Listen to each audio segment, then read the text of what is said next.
جی چل جائے کیا چل جائے آپ کا انٹرویو پریس ٹاک چل جائے آپ پریس ٹاک جو ہو دیکھیں الفاظ ذرا تھوڑے سے نرم دیکھیں عمران خان صاحب کے اوپر بھی پابندی لگ گئی مجھ پہ 2015 میں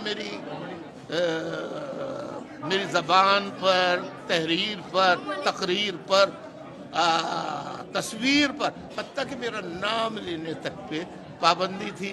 آج مجھے خوشی ہے کہ بلوچستان میں کیا ہوا, صوبہ سرحد میں کیا ہوا, قبائلی علاقہ جات میں کیا ہوا, مہاجروں کے ساتھ سندھیوں کے ساتھ کیا ہوا, پختونوں کے ساتھ بلوچوں کے ساتھ کیا ہوا. آج مجھے بہت خوشی ہے اور میں پاکستان کو بچتا ہوا دیکھ رہا ہوں صرف اس لیے کہ پنجاب جاگ رہا ہے, پنجاب میں بیداری آ رہی ہے. اور میں نے کہا تھا آخری جنگ پنجاب میں ہوگی اور پنجاب کے عوام نے فیصلہ دے دیا ہے. گن پوائنٹ پہ اگر کوئی خاموش ہو جائے یا طاقت کے بل پر کوئی خاموش ہو جائے تو یہ مصلحت کا تقاضا ہے, لیکن مجھے خوشی ہے کہ پنجاب کے عوام پولیٹیکلی باشعور ہو رہے ہیں, وہ صحیح سمت میں اب جا رہے ہیں اور اپنے یعنی پنجابیوں کا نہ بلوچی دشمن ہے, نہ مہاجر دشمن ہے, نہ سندھی, نہ پٹھان, کوئی دشمن نہیں ہے.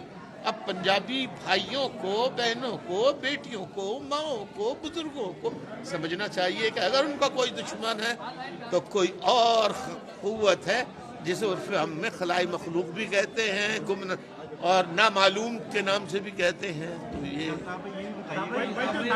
جو جماعت بنی ہے اس کے بارے میں جی جو پاکستان استحکام پارٹی بنی ہے اس کے بارے میں کیا کہیں گے؟ پاکستان استحکام party is a replica of PSP and is a replica of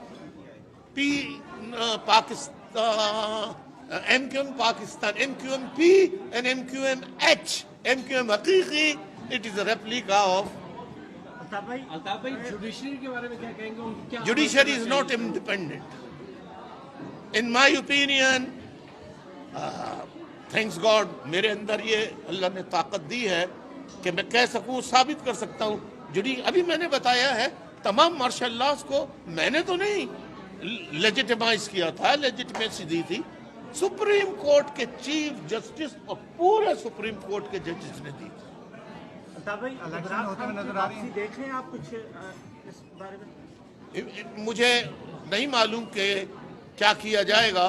میں فوج کے جرنیلوں سے, موجودہ حکمرانوں سے کہتا ہوں کہ چاہے عمران خان ہو یا ان کی پارٹی کا کوئی بھی کارکن, فوجی